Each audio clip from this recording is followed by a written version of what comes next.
Labor MPs in Sydney and Melbourne could be under threat from a grassroots campaign aiming to empower Australian Muslims seeking justice for Palestinians. That's not their only reason for forming, but it does seem to be one of the primary reasons.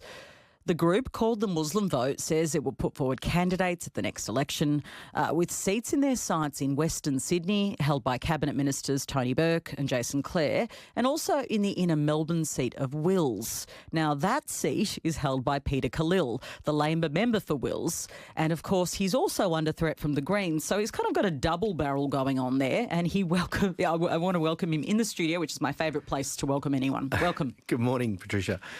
How big a threat is this movement to you specifically? Well, I wouldn't characterise in those terms because democracy is contested. Elections are contested and candidates run in elections, and as it should be, because it is a contest of ideas and perspectives. It's also a judgment.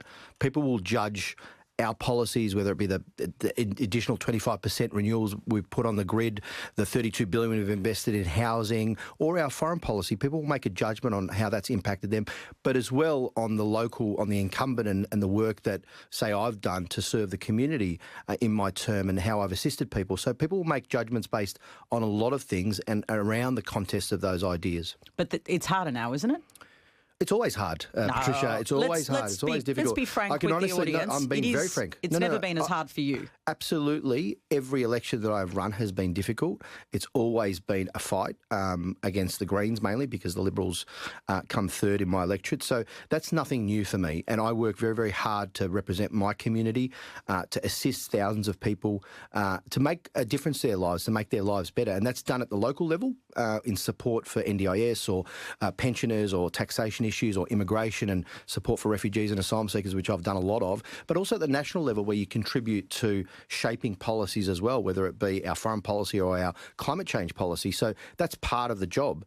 And I don't resolve from doing that hard work. It's part of our responsibility and our role as MPs. You've got a high percentage of people in your electorate who are Muslim, around 10%. 3 times that of the broader population. They are really angry, aren't they, at the Labor Party? And you have been targeted. Well, I've engaged very, very closely and I have for years with the Muslim communities in my electorate. There are many communities and people come from very different ethnic backgrounds. There is sectarian difference. There's Sunni and Shiite. People are either, Pakistani is very different than Lebanese. There are a lot of different communities, a lot of ethnic and socioeconomic diversity as well. But does the one thing that combines all of them is this passion for Palestine? Yeah, and I've engaged particularly with the communities around the pain that is being felt around the Gaza, the humanitarian crisis in Gaza and the war in Gaza, and listen to their concerns. And that's an important part of my role because that helps shape our policies as well as I engage in our caucus and also with our ministers and with the cabinet ministers and so on and the Prime Minister. So that's an important element of the engagement with your community. But also there are a variety of views amongst the community as well. They're not one monolithic block, and you represent many different communities as well within the Muslim Australian community. Do you agree, though, that they all have a pretty unified voice when it comes to saying that Labor should have a stronger position when it comes to the war and on Palestinian statehood? Well, our position on Palestine, and as you know, I've been on this program, I think back in November, calling for a ceasefire, and we voted for a ceasefire in the United Nations some 7 or 8 months ago.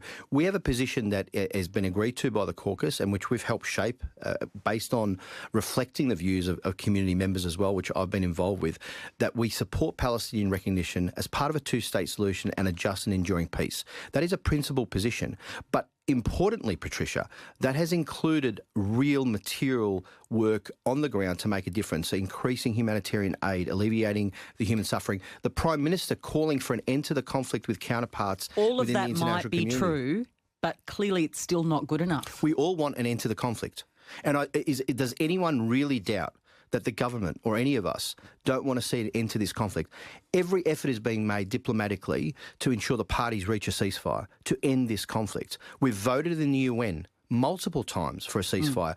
The international diplomatic efforts by the Foreign Minister, the Prime Minister have been calling on Israel to cease the operations in Rafah, to end the conflict, to reach a ceasefire, for the hostages to be released. So what's your reaction then when the Greens leader, Adam Ban, I heard him say just the other day that Labor has put more sanctions on Fatima Payman, the WA senator, than on Benjamin Netanyahu? You'd have to ask him. And I think the important point is... But what's your reflection on the point in that statement? The important point is this. There is a lot of politicisation and weaponisation of this issue for short-term political gain. I'm not interested in that.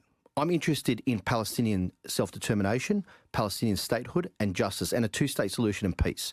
Everything I've done as an MP, as a lowly backbencher MP, is to try and influence our policies to reach that outcome. And that is real material work. Putting up motions in the Senate have no real material impact on what's happening on the ground. But actually helping Palestinians get out of Rafah, which we've done to get back into my electorate, family members to be reunited, makes a difference to people's lives. Increasing humanitarian aid to over 100 million makes a difference to those lives. Calling with the international community to end the conflict, to end the fighting, makes a difference. That increasing pressure that is being put on through the international community, through our diplomatic efforts, makes a difference. These are things that will have a material outcome. And I actually have argued very strongly that Australia should play a very constructive and substantive role in doing what we can to contribute to Palestinian statehood going forward and for peace, and a just and enduring peace. It is a sound and principled decision. One, by the way, and I said earlier that Senate motions don't really have a material impact. We still put that position up in the Senate last week, and the Greens and the Liberals voted against it. You'll have to ask them why, but I hazard a guess it's got to do with politics. Not about outcomes. Let me ask you this. Senator Fatima Payman, the WA senator who is now excluded from the Labor caucus, has enlisted the help of a well-known crossbench preference whisperer, Glenn Drury. His advice for the Muslim group is reportedly to harvest anger and dissatisfaction. She is reportedly talking to him and also this group. Should she be expelled? Well, Fatima's a respected colleague, and I've spoken to Fatima in the past. When's the last time you talked to her? I haven't spoken to her recently, not this past week or two, but I've spoken to her in the past about the issues, about the war and so on at some length. And she's a respected colleague. I would hope she would come back to the Labor team. But how can she? I really want to figure this out. How can she if she's been talking to Glenn Drury, the preference whisperer, and talking to people about running candidates against people like you? Well, I mean, look, Patricia, she has been, as you saw the decision made by the Prime Minister, suspended from caucus for a period of time. But the Prime Minister also said very clearly that he would welcome her back into the team. Even after this, I want to get clarity. Well, I'm not sure. You'd have to ask the leadership about that. Well, let me ask this. Would you be comfortable sitting in the caucus with somebody who has had conversations to unseat you? Well, politics is a tough game, but there are diversity of views, and that's a next level diversity of view. My relationship with Fatima, and I always wanted more diverse voices in this parliament. When I first arrived here, I was one of the few people of a person of colour. In the last election, we've had many people being elected, and there's more diversity. But diversity doesn't just come from your skin colour.